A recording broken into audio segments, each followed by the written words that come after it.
Hey guys, welcome to my channel. I'm Nikki. I am a homeschool mom to an only child who is 9. Today I want to talk to you about homeschool styles. If you are a new homeschooler or you're thinking about homeschooling, or even if you just started and you have not heard of this before, then keep watching. So one of the most important I had to ask myself in the beginning was like, what is my style of homeschooling? There could be so many different styles to homeschooling and they're all totally okay. It's just what's going to work best for you and your family. So let's think, how do my kids prefer to learn? Just ask yourself that simple question and observe them. Take a week, take 2 weeks. Do all different types of activities. Go on field trips, go in nature, take out some literature books. Just explore all your options and then really observe your child, because your learning style may just so happen to be what's going to help you guys learn the best. So let's talk about it. I think it's also really important to remember that when you are homeschooling, you are part of the equation. You as the parent still have to have your bucket filled as much as your child's bucket. So when I say that, what I mean is if going on tons of field trip exhausts you, then you may have to scale back on the field trips and realize that whatever you choose for your homeschool, it has to work for your child, but it has to work for you. Otherwise, you guys are going to be butting heads. It's going to feel like work. It's going to feel exhausting, and you're not going to get that joy back in. Now, I learned this the hard way, which is why I kind of went down the path of what is education? What does that really mean? What does it look like to you? What does it look like in your homeschool? And to remember that we have to almost uneducate what we know from those of us who went to public school. We don't have to replicate that. We can choose to do what we want in our homeschool. I would consider myself a couple styles, which is totally okay. Like, there's no rules here. You can do as you want.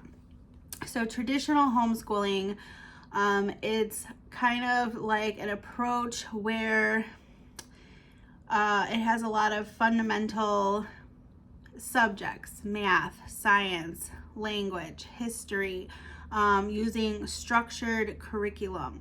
This was me. I love structure. My child loves structure.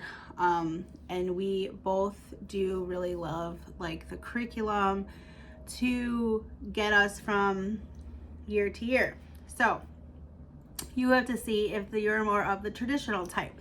The next one would be Montessori. So Montessori is a lot of like hands-on, less curriculum, more hands-on through play. It encourages that independent learning through your child, through directed activities and such, like hands-on exploration and things like that. So you have to see if your child really vibes with that, or your family. Then we have the Charlotte Mason. You've probably heard this even if you're new to homeschooling and thought, oof.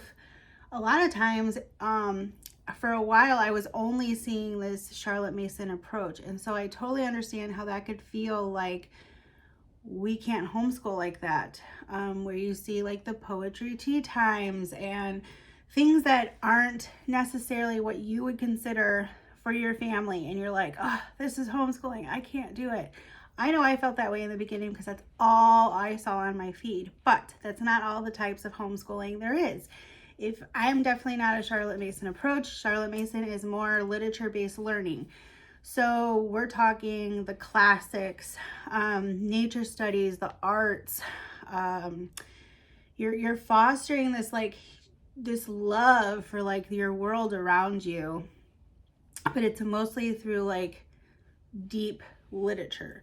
So yeah, that is one way to organize your homeschooling. It's easy to look for curriculum.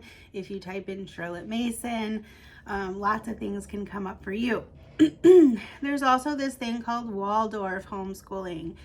So that is connecting your child to the natural world with storytelling and art and movement, and it kind of like slides into the curriculum that you're using. It fosters creativity and imagination, and like creates your child to have like a sense of wonder. So that would be called Waldorf homeschooling. So then we have a style called project-based homeschooling, and if we really think about it, it's really just what the name says. Your child is developing a love for learning through projects that they do in their homeschool. That is where, if your child's very hands-on, it encourages them to kind of explore the interests that they like or prefer, and develops those critical thinking skills, because they're going to utilize that to build their own projects and kind of give them the freedom and independence to do so. Of course, you're going to be there, you're going to be their guide, but that is more definite of a hands-on approach and outside of the box type of thinking. Then we have unschooling. Unschooling is great. I wish I could just be a full-on unschooler, but this is where my style kind of blends with traditional schooling, because I really want them to develop their love of learning. And with unschooling, it is following your child's like natural, like their natural curiosities, whether that be with whatever they love at the time. My child loves horses. We could be diving all down the field of horses, creating projects, going to a farm, going on a field trip, going on a riding lesson. You can really cater it to, or as little or as much to your child as you want.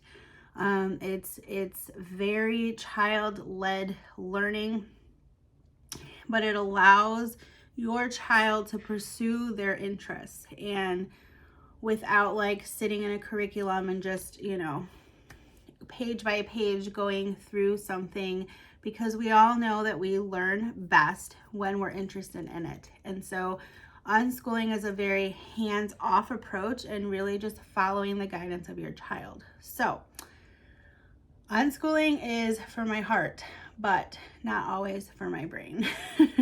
And we are very structured, so trying to find that structure within a home in an unschooling environment isn't always possible, but unschooling is awesome. Now, there is a thing called eclectic homeschooling. That is where you design your own personal educational experience for your child. This allows you to choose from a variety of teaching styles, materials, tailoring your child's education to their individual needs. Now, this sounds very, to me, similar to unschooling. Actually, a lot of these learning styles can kind of be put together, and a lot of them are pretty similar. Not a lot separates them apart, but either way, your child is learning. So road schooling is another option if you are the traveling type, if you're always on the road, if you're in a camper, an RV, and you just want to school because either you have a job and this is going from point A to point B, or it could be the approach where you're taking it into the experience of the world. So you could be road schooling because you're going to a national park and you're going to be studying the trees there and the wildlife there, and you're putting adventure into all of your lessons for school.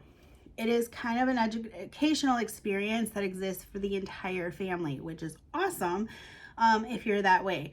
It can be definitely combined with this style as well, because we are a adventure family. So you have to find what works best for your family, whether you're traditional, eclectic, unschool, Charlotte Mason. Now, I'm not saying you have to be like only one style. You really have to tailor it to your child. And you may have multiple children where you need to think of, well, this person's more like this. And so you have multiple styles that your family has to come together on. But that's the beauty of homeschool, right? We can do whatever we want. We can learn however we want based on our child. Take a little bit of time to observe your child and find out, what do they want? What do they want to be? And really gravitate towards their approach and curious minds, and ask their opinion. Say, hey, what do you want to learn about this year? And see where that takes you.